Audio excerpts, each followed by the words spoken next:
Samia Suluhu apokea taarifa mbaya kutoka mahakamani. Ujambo na karibu kwa taarifa zetu za Kenyascope, na tafadhali kumbuka kusubscribe. Mvutano wa kisiasa unaotikisa siasa za upinzani nchini Tanzania umeingia sura mpya, huku kile kilichodaiwa kuwa zuio pana dhidi ya chama kikuu cha upinzani sasa kikionekana kuwa na mipaka finyu kuliko ilivyodhaniwa hapo awali.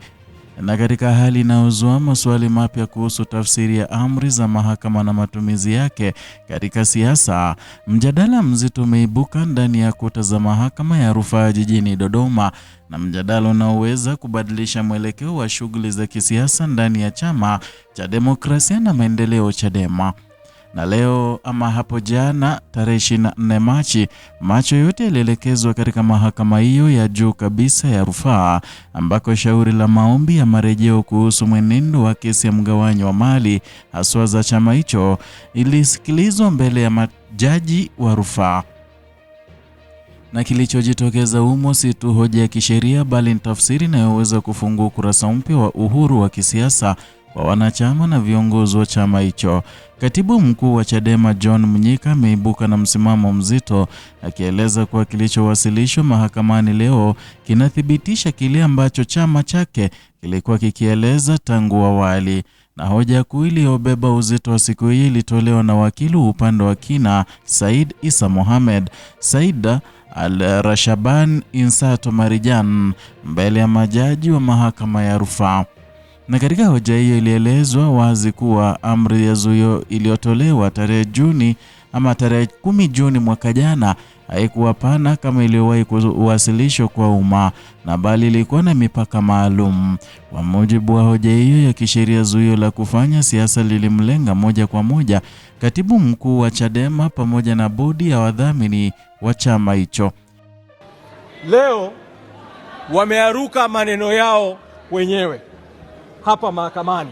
Kitendo cha kuyaruka maneno yao wenyewe leo mahakamani kinadhihirisha kwamba msimamo wetu tulioutoa kwa umma kwamba zuio la shughuli za siasa lilikuwa linamuhusu katibu mkuu na bodi peke yake kabla muda wake kuisha, ulikuwa ni uamuzi sahihi. Na kwa haya yaliyojiri mahakamani,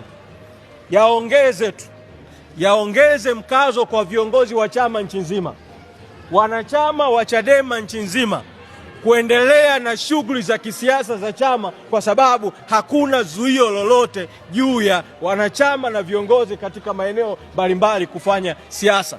Aidha, zuio la matumizi ya mali ya chama lilihusu kundi maalum likiwemo katibu mkuu, bodi ya wadhamini, wafanyakazi walio chini ya katibu mkuu pamoja na mawakala wa watu wanaotekeleza majukumu kwa maelekezo yake.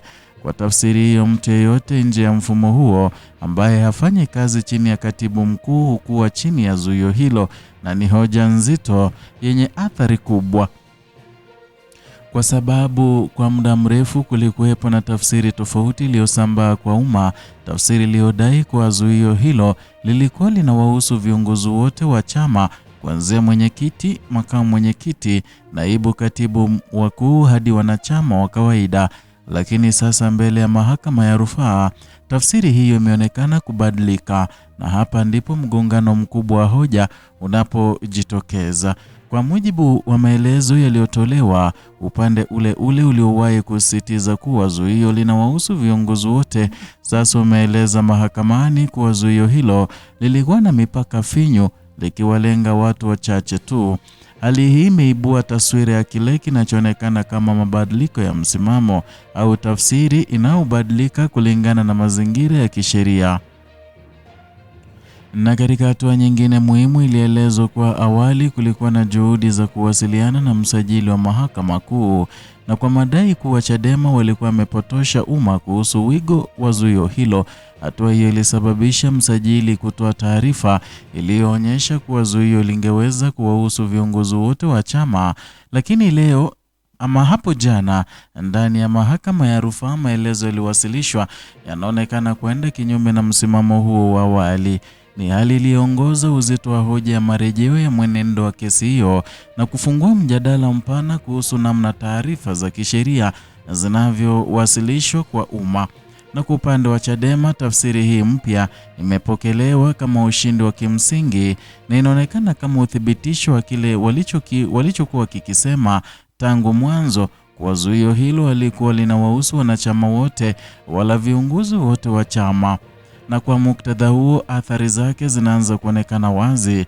Kwanza, kuna uwezekano wa kurejea kwa shughuli za kisiasa kwa nguvu zaidi ndani ya chama hicho, na kwa sababu ikiwa wanachama na viongozi wengi hawakuwa chini ya zuio, basi kisheria hakuna kinachowazuia kushiriki kikamilifu katika siasa. Pili, hali hii inaweza kuathiri namna vyama vya siasa vinavyotafsiri na kutumia amri za mahakama katika shughuli zao za kila siku.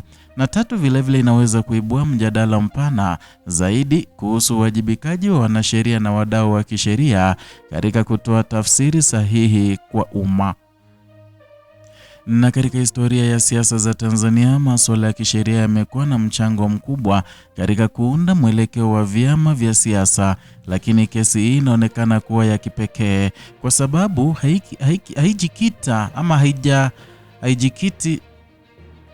Kesi hii inaonekana kuwa ya kipekee kwa sababu haijakita tu katika mgogoro wa mali, bali pia katika tafsiri ya mipaka ya mamlaka ya uongozi ndani ya chama.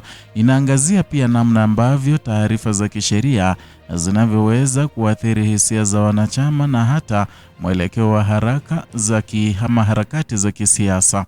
Kwa wanachama wa Chadema kote nchini, kilichojitokeza leo kinaweza kuonekana kama mwanga mpya, mwanga unaowaondolea hofu na kuwapa uhalali wa kuendelea na shughuli za kisiasa bila wasiwasi wa kuvunja amri ya mahakama.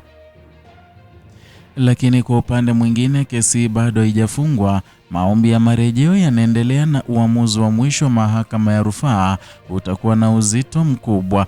Uamuzi huu utaweka wazi si tu tafsiri sahihi ya zuio hilo, bali pia utatoa mwongozo wa namna amri kama hizo zinavyopaswa kueleweka na kutekelezwa.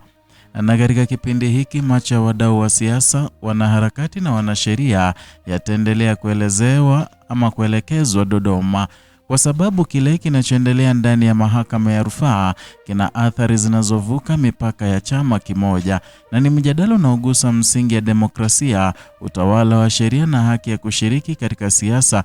Na kadri siku zinavyosonga, maswali yanaendelea kuongezeka. Je, ni nani aliyekuwa sahihi tangu mwanzo? Na je, ni tafsiri ipi itakayothibitishwa rasmi na mahakama? Na je, matokeo ya kesi yataathiri vipi mustakabali wa siasa za upinzani nchini Tanzania? Kwa sasa kilicho wazi ni kwamba pazia limeinuliwa, na kile kilichokuwa kikionekana kama zuio pana sasa kinaonekana kuwa na mipaka iliyokuwa imefichika, na simulizi ya kisheria yenye sura ya kisiasa, na ni hadithi ambayo bado inaendelea kuandikwa. Mwisho wake unaweza kubadilisha kabisa taswira ya uwanja wa siasa nchini Tanzania. Katika kivuli cha tafsiri za sheria, vita ya kisiasa inaendelea, na hatima yake sasa ipo mikononi mwa majaji wa mahakama ya rufaa, ambao uamuzi wao unaweza kufungua au kufunga milango ya siasa kwa maelfu ya wanachama. Ni hayo tuliokuandalia kutoka hapa Kenyascope.